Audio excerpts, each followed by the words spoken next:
Welcome to Razia's kitchen. ഇന്ന് ഞാൻ ഉണ്ടാക്കുന്നത് മലബാർ സ്നാക്കായ കോഴിയടയാണ്. കോഴിയട എന്ന് പേരേ ഉള്ളൂ. ഞാൻ ഉണ്ടാക്കുന്നത് ബീഫ് വെച്ചിട്ടാണ്. അപ്പോൾ 250 ഗ്രാം ബീഫാണ് ഞാൻ ഇതിനു വേണ്ടി എടുത്തിട്ടുള്ളത്. പിന്നെ 1 ടീസ്പൂൺ മുളക് പൊടി എടുത്തിട്ടുണ്ട്, 1/2 ടീസ്പൂൺ മഞ്ഞൾപ്പൊടിയും, പിന്നെ ഇഞ്ചി വെളുത്തുള്ളി പേസ്റ്റ് 1 ടീസ്പൂൺ എടുത്തിട്ടുണ്ട്. ഇനി ആവശ്യത്തിന് ഉപ്പ് ഇട്ട് നമുക്കെല്ലാം കൂടി ഒന്ന് മിക്സ് ചെയ്തെടുക്കാം.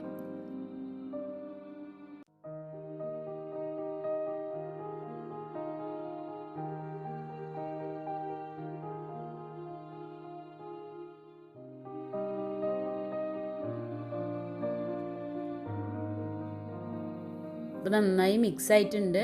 ഇനി നമുക്ക് ബീഫ് ഒന്ന് വേവിച്ചെടുക്കാം.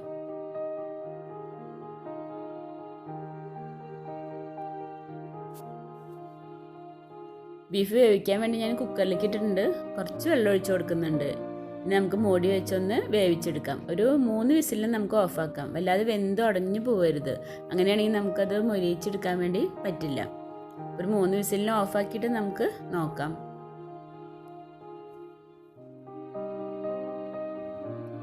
കുക്കറത്തെ പ്രഷറൊക്കെ പോയിട്ടുണ്ട്. അപ്പം നമുക്കിനി ബീഫ് എന്തോ നോക്കി നോക്കാം. ഇത്രയൊരു വേവ് ഉണ്ടായാൽ മതി. ഇനി നമുക്കതിൽ കുറച്ച് വെള്ളമുണ്ട്, അപ്പോൾ അതൊന്ന് വറ്റിച്ചെടുക്കാം. അതിന് ശേഷം നമുക്ക് ഫ്ലെയിം ഓഫാക്കി അത് ചൂടാറാൻ വേണ്ടി മാറ്റി വയ്ക്കാം. ഇനി നമുക്ക് കോഴിയടയ്ക്കുള്ള മസാല റെഡിയാക്കാം. അതിന് വേണ്ടി ഞാൻ പാൻ അടുപ്പത്ത് വെച്ചിട്ടുണ്ട്. അതിലേക്ക് 2 ടേബിൾ സ്പൂൺ വെളിച്ചെണ്ണ ഒഴിച്ചു കൊടുത്തിട്ടുണ്ട്. ഇനി നമുക്ക് അരിഞ്ഞു വെച്ചിട്ടുള്ള 2 സവാള അതിലേക്ക് ചേർത്ത് കൊടുക്കാം.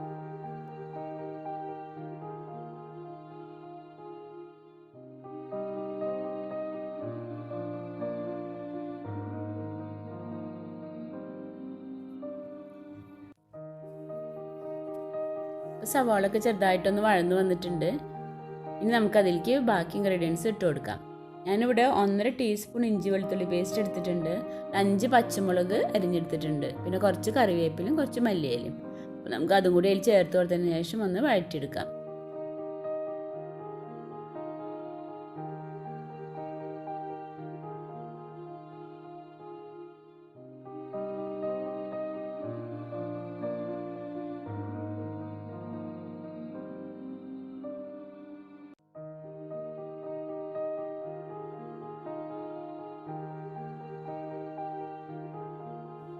ഇഞ്ചി വെളുത്തുള്ളിൻ്റെ നമുക്ക് ഒരു പച്ചമണം പോയി കഴിഞ്ഞാൽ നമുക്കതിലേക്ക് ബാക്കി മസാലപ്പൊടികൾ ചേർത്ത് കൊടുക്കാം. ഞാൻ ഇവിടെ 2 ടീസ്പൂൺ മുളക് പൊടി എടുത്തിട്ടുണ്ട്, 1/2 ടീസ്പൂൺ മല്ലിപ്പൊടി, 1/2 ടീസ്പൂൺ മഞ്ഞൾപ്പൊടി, പിന്നെ 1/2 ടീസ്പൂൺ കുരുമുളക് പൊടി, 1/2 ടീസ്പൂൺ ഗരം മസാല ഒക്കെയാണ് എടുത്തിട്ടുള്ളത്. അപ്പോൾ അതും കൂടി നമുക്ക് ആ സവാളയിലേക്ക് ചേർത്ത് കൊടുക്കാം.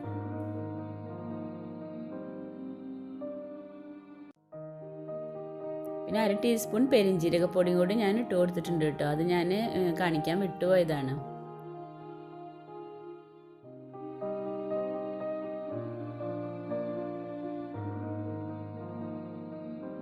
ഇനി നമുക്ക് വേവിച്ച് വെച്ച ബീഫ് ഒന്ന് ക്രഷ് ചെയ്തെടുക്കാം. അപ്പോൾ അതിനുവേണ്ടി മിക്സിൻ്റെ ജാറിലേക്ക് ഇട്ട് നമുക്കൊന്ന് ക്രഷ് ചെയ്തെടുക്കാം.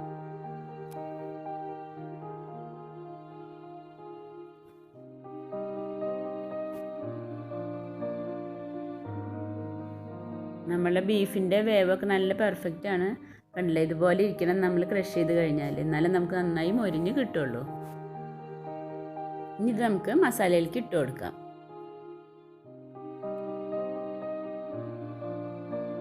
ഇനി ഒരു മീഡിയം ഫ്ലെയിമിൽ വെച്ചിട്ട് നമുക്കതൊന്ന് മൊരിയിച്ചെടുക്കണം.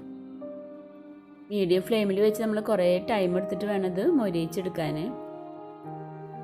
ഇതുപോലെ നമുക്ക് കുറച്ചധികം ഫില്ലിംഗ് ഒക്കെ ഉണ്ടാക്കി ചൂടാറിയതിന് ശേഷം നല്ല എയർ ടൈറ്റ് ആയിട്ടുള്ളൊരു കണ്ടെയ്നറിലാക്കിയിട്ട് നമുക്ക് ഫ്രിഡ്ജിൽ സൂക്ഷിക്കാം.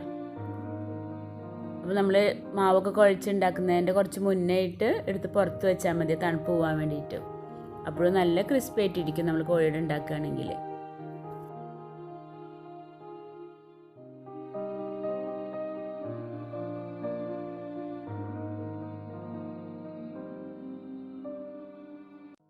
ഇനി നമുക്കിതിലേക്ക് ഒരു 1/4 ടീസ്പൂൺ ഏലക്കാപ്പൊടിയും 2 ടീസ്പൂൺ പശുനെയ്യും ചേർത്ത് കൊടുക്കാം. പശുനെയ്യ് ചേർത്ത് കൊടുത്താൽ ഒരു പ്രത്യേക ടേസ്റ്റാണ് കേട്ടോ നമ്മൾ ഫില്ലിങ്ങിന്.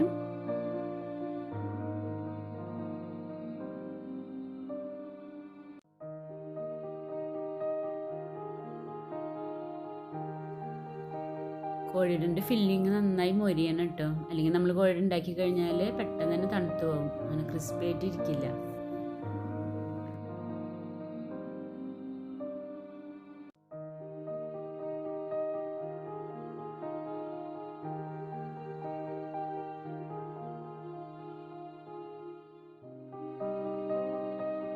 കോഴിയുടെ ഫില്ലിങ്ങിൻ്റെ മൊരിച്ചിലും അതുപോലെ തന്നെ മാവും എല്ലാം നല്ല കറക്റ്റ് ആയെങ്കിൽ മാത്രമേ നമുക്ക് നല്ല പെർഫെക്റ്റ് ആയിട്ടുള്ള കോഴിയുടെ കിട്ടുള്ളൂ. ഇപ്പോൾ ഇറച്ചിലും മൊരിച്ചിലൊക്കെ നല്ല പാകമായി വരുന്നുണ്ട്. കുറച്ച് നേരം കൂടി നിലയ്ക്കതിന് ശേഷം നമുക്ക് ഫ്ലെയിം ഓഫ് ആക്കാം. ഇപ്പോൾ മൊരിച്ചിലൊക്കെ നല്ല പാകമായിട്ടുണ്ട്. ഇനി നമുക്ക് ഫ്ലെയിം ഓഫ് ചെയ്യാം. ഇനി പാൻ്റെ ചൂടാറുന്ന വരെ നമുക്കൊന്ന് ഇളക്കി കൊടുക്കാം, അല്ലെങ്കിൽ ആ ചൂടിൽ അങ്ങനെ ഇരുന്ന് കഴിഞ്ഞാൽ അടിയിലുള്ള ഇറച്ചിയൊക്കെ മൊരിച്ചിൽ കൂടും. ഇനി നമുക്ക് കോഴി ഉണ്ടാക്കാനുള്ള മാവ് റെഡിയാക്കാം. അപ്പോൾ അതിന് വേണ്ടി ഞാൻ ഇവിടെ 2 കപ്പ് മൈദയാണ് എടുത്തിട്ടുള്ളത്. 200 ml കപ്പിൽ 2 കപ്പ്. അതിലേക്ക് നമുക്ക് ഇനി ആവശ്യത്തിന് ഉപ്പ് ഇട്ട് നന്നായി ഒന്ന് മിക്സ് ചെയ്തെടുക്കാം. ഇനി കുറേശ്ശെ വെള്ളം ഒഴിച്ച് നമുക്ക് ഒന്ന് കുഴച്ചെടുക്കാം.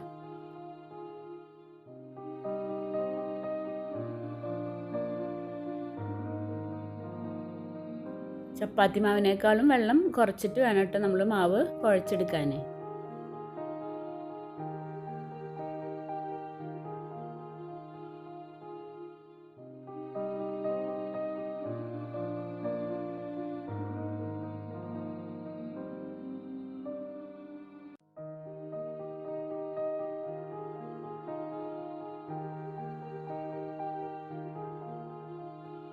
ഇനി നമുക്കതിലേക്ക് 1.5 ടീസ്പൂൺ പശു നെയ്യ് ചേർത്ത് കൊടുക്കാം.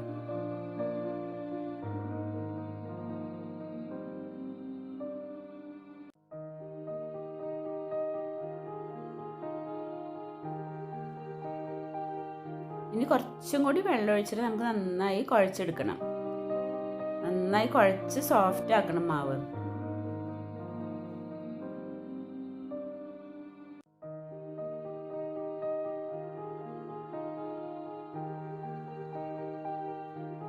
ഇപ്പം നന്നായി കുഴച്ച് നല്ല സോഫ്റ്റ് ആയിട്ടുണ്ട് മാവ്. ഇനി നമുക്കൊന്ന് അടച്ചു വയ്ക്കാം. ഒരു 20 മിനിറ്റ് ഒന്ന് മാറ്റി വയ്ക്കാം.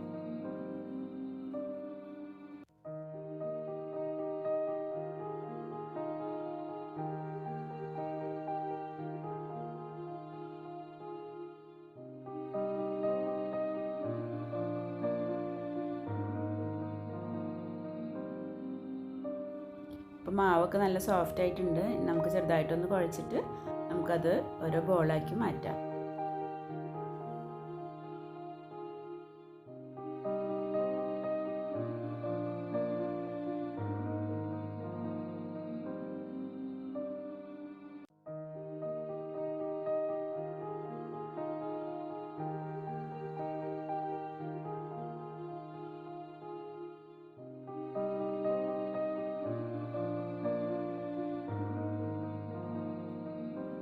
ഇനി നമുക്ക് കോഴിയുടെ ഉണ്ടാക്കാൻ വേണ്ടി മാവൊന്ന് പരത്തിയെടുക്കാം.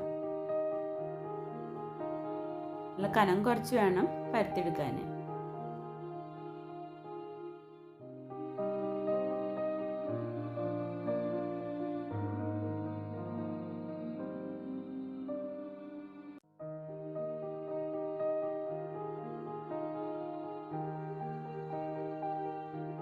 കുറച്ചും കൂടി മാവ് എടുത്തിട്ട് നമുക്ക് ഒന്നുകൂടി വലുതാക്കി പരത്തണമെങ്കിൽ അങ്ങനെ പരത്താം കേട്ടോ.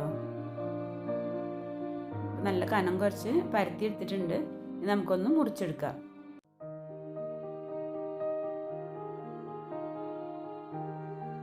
മുറിക്കാൻ വേണ്ടിയിട്ട് ഞാനൊരു സ്റ്റീൽ ഗ്ലാസ്സാണ് എടുത്തിട്ടുള്ളത്. അതിന് കുറച്ച് എണ്ണ പരട്ടി കൊടുത്തിട്ടുണ്ട് കേട്ടോ, ഒട്ടിപ്പിടിക്കാതിരിക്കാൻ വേണ്ടിയിട്ട്.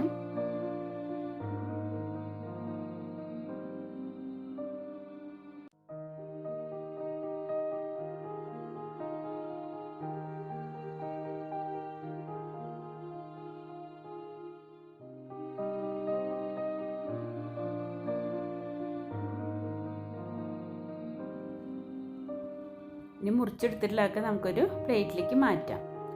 അതിൽ ബാക്കി വരുന്ന മാവ് നമ്മൾ അടുത്ത മാവ് പരത്തുന്ന സമയത്ത് അതിൻ്റെ കൂടെ ചേർക്കാം. ഇനി നമുക്ക് ഫില്ലിങ് വെച്ച് കൊടുക്കാം. ഫില്ലിങ് സെൻറ്ററിൽ തന്നെ വെച്ച് കൊടുക്കണം കേട്ടോ, എന്നാലേ നമുക്ക് 2 സൈഡ് ഇങ്ങനെ ഒട്ടിക്കാൻ വേണ്ടി പറ്റുള്ളൂ. അല്ലെങ്കിൽ അതിൻ്റെ ഇടയിൽ ഫില്ലിങ് ഇരുന്ന് കഴിഞ്ഞാൽ ശരിക്കും ഒട്ടില്ല.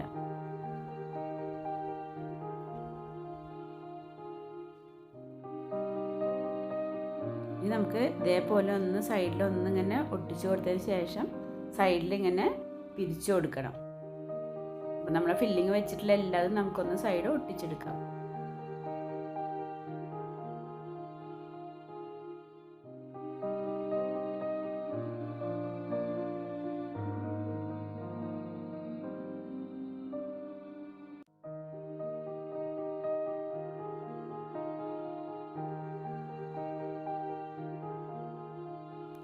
ഇനി നമുക്കിത് എങ്ങനെയാണ് പിരിച്ചെടുക്കാൻ നോക്കാം.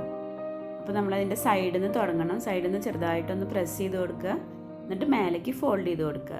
വീണ്ടും അതേപോലെ കുറച്ചെടുത്തിട്ടൊന്ന് പ്രസ് ചെയ്ത് കൊടുക്കുക, മേലേക്ക് ഫോൾഡ് ചെയ്ത് കൊടുക്കുക. അപ്പോൾ അതേപോലെ നമുക്ക് അങ്ങനെ പിരിച്ചെടുക്കാം.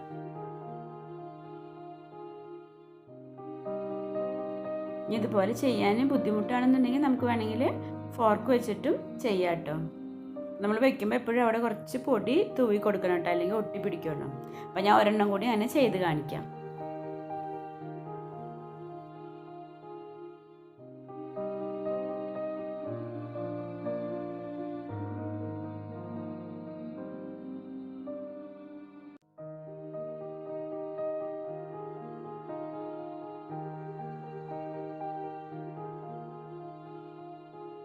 ഇനി നമുക്ക് പ്ലേറ്റിൽ വെച്ചല്ലാതെ നമ്മൾ കയ്യിൽ വെച്ച് തന്നെ വേണമെന്നുണ്ടെങ്കിൽ ഉണ്ടാക്കിയെടുക്കാം കേട്ടോ. നമുക്ക് എങ്ങനെയാണ് കംഫർട്ടെങ്കിൽ അങ്ങനെ ചെയ്യാം. അപ്പോൾ ഞാൻ എന്താ കയ്യിൽ ഇതേപോലെ വെച്ചതിന് ശേഷം സൈഡൊന്ന് ഒട്ടിച്ചു കൊടുക്കുന്നുണ്ട്. എന്നിട്ട് നമുക്ക് ഫോർക്ക് വെച്ചിട്ടൊന്ന് പ്രസ് ചെയ്ത് കൊടുക്കാം.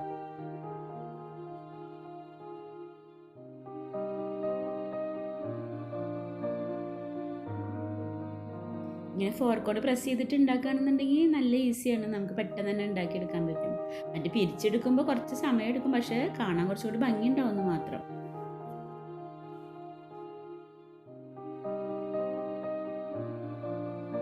ഏകദേശം ഒരു പകുതി ഞാൻ ഉണ്ടാക്കിയിട്ടുണ്ട്. അപ്പോൾ ഉണ്ടാക്കിയത് നമുക്ക് ആദ്യം ഒന്ന് പൊരിച്ചെടുക്കാം. കോഴിയുടെ പൊരിക്കാൻ വേണ്ടിയിട്ട് ഞാൻ പാനിൽ വെളിച്ചെണ്ണ വെച്ചിട്ട് ചൂടായിട്ടുണ്ട്. നന്നായി ചൂടായി കഴിഞ്ഞാൽ പിന്നെ ഒരു മീഡിയം ഫ്ലെയിമിൽ വെച്ചിട്ട് വേണം നമ്മൾ പൊരിക്കാൻ. അതല്ലെങ്കിൽ പുറത്ത് പെട്ടെന്ന് തന്നെ മുരിഞ്ഞിട്ട് ഉള്ളിൽ മുരിയാതെ അപ്പോൾ നമുക്ക് നല്ല ക്രിസ്പി ആയിട്ട് കിട്ടില്ല. അപ്പോൾ എപ്പോഴും ഒരു മീഡിയം ഫ്ലെയിമിൽ വേണം നമ്മൾ പൊരിച്ചെടുക്കാൻ.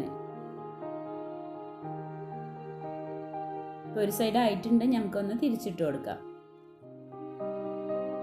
ഇടയ്ക്കൊന്ന് ഇളക്കി കൊടുക്കണം കേട്ടോ. അങ്ങനെ ഒരു മീഡിയം ഫ്ലെയിമിൽ വെച്ചിട്ട് അങ്ങനെ മൊരിയിച്ചെടുത്താലാണ് നല്ല ക്രിസ്പി ആയിട്ട് കിട്ടുള്ളൂ. നമുക്ക് കുറേ നാൾ കേടുകൂടാതെ ഇരിക്കും ചെയ്യും, നല്ല ക്രിസ്പി ആയിട്ട് ഇരിക്കും. നല്ല എയർടൈറ്റ് കണ്ടെയ്നറിലാക്കി വെക്കുകയാണെന്നുണ്ടെങ്കിൽ കുറേ നാൾ നല്ല ക്രിസ്പി ആയിട്ടും നല്ല ഫ്രഷ് ആയിട്ടും തന്നെ ഇരിക്കും. ഇതുപോലെ നമുക്ക് ബാക്കി കോഴിയുടെയും കൂടി ഉണ്ടാക്കി പൊരിച്ചെടുക്കാം. ബാക്കി കോഴിയുടെയും കൂടി ഉണ്ടാക്കി പൊരിച്ചെടുത്തിട്ടുണ്ട്.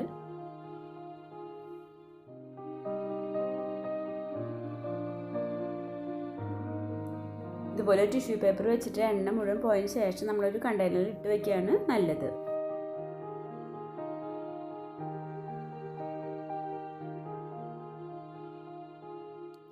അപ്പോൾ നിങ്ങൾക്ക് എൻ്റെ വീഡിയോ ഇഷ്ടമായിട്ടുണ്ടെങ്കിൽ ഷെയർ ചെയ്യാനൊന്നും മറക്കരുത് കേട്ടോ. അപ്പോൾ റസിയാസ് കിച്ചൻ ചാനൽ നിങ്ങൾ ആദ്യമായിട്ടാണ് കാണുന്നതെങ്കിൽ ഒന്ന് സബ്സ്ക്രൈബ് ചെയ്യണേ. Thank you.